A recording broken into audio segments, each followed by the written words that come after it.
Guys, so I'm doing a follow-up to the Trucking with Michael story. The trucker who said he found 15 kids that were trafficked. I did a follow-up because Michael was in my comments and he had a lot to say. He feels like these are just trolls that are just after him and whatnot. And let me just start by saying this.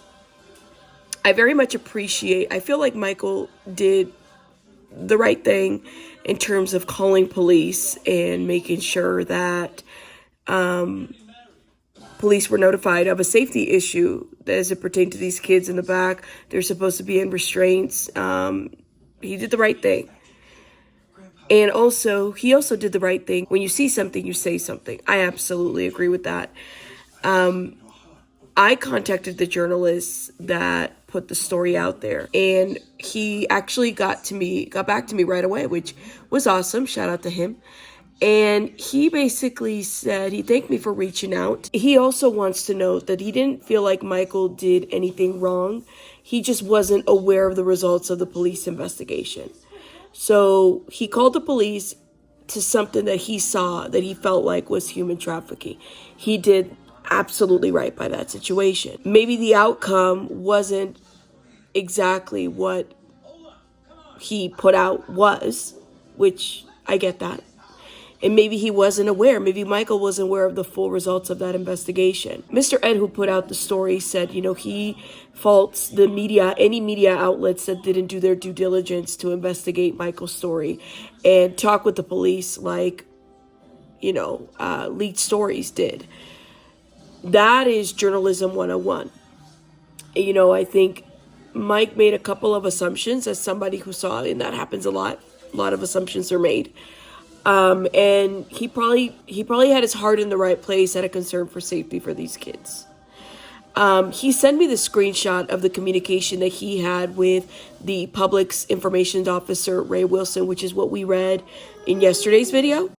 Now I'm going to go ahead and read the email this is a screenshot that the lead stories writer wrote to the information officer. He basically said, "Thank you for your patience while I research this incident. The story is not correct. This was a mother and her 4 kids, not a human trafficking incident." On June 19, 2023, at around 1:42 a.m., a New Mexico State police officer on patrol on Interstate 10 near milepost 34 was attempting to locate a truck that was reported to have a cage in the bed.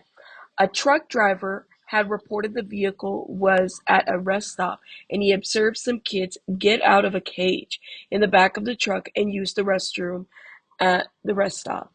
The officer did locate a vehicle matching the description and initiated a traffic stop. The officer noticed a wooden structure in the bed of the truck with a tarp over it. The driver of the vehicle, Rebecca, 49, of Phoenix, Arizona, was traveling with her brother and her 4 children from Mexico back to their residence in Arizona. 3 of the children were in the back of the truck sleeping in a wooden structure. Rebecca, her brother, and the 4 children were in the cab of the truck. The children were originally all in the cab but wanted to sleep and were allowed to lay in the back of the truck on the bed and sleep. Everyone's identity was verified with passports. The officer conducted a welfare check on the children. The structures they were in was not locked. The children all had food, did not appear to be in any distress, and there were no signs of foul play. Officers determined that there was no apparent criminal activity.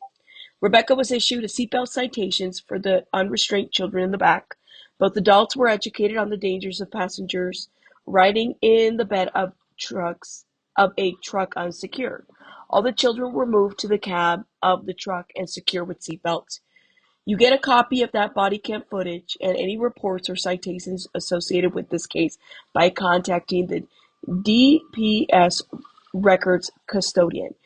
You may also do so by emailing or submitting your request online. Please reference the case number when contacting the records custodian. I hope this helps. I reached out to Mother Trucker both on IG.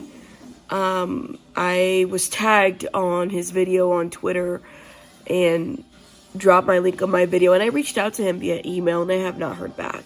Both of his videos got a lot of views and, spread a lot of it spread this story that really isn't 100% correct. I myself put my initial video on private after somebody gave me the heads up about it. And so I just, for the sake of transparency, I think it would be important. However, I know how hard it is to put a video such as anything over 156K, 314K, to put it on private on YouTube. It is to lose momentum and views and everything. But it is unfortunate because the story is not all the way accurate. And I think that that's the most important part to put in here. A side note to what Mr. Ed from Lead Story says, it is important, journalism 101. YouTubers aren't journalists. It's the truth. Although a lot of us like to pass ourselves like that, some of us did not go to journalism school. I myself will say that and speak to that. I went to social work school. So for me, when I hear a story about somebody being a hero and rescuing kids from a human trafficking situation, that pulls at my heartstrings in so many ways because I've worked with victims of human trafficking. I've had cases as such. And so, yeah, I do feel some type of way about, these stories. And I definitely want to highlight anyone doing the right thing as it pertains to human trafficking and rescuing and bringing awareness to it. But this isn't all the way there. And could it be that Michael didn't know the outcome to the investigation? Potentially. Maybe that's what this is about. At the end of the day, would I have sat there in an interview and embellish? Probably not. I know how YouTube works. I'm just saying.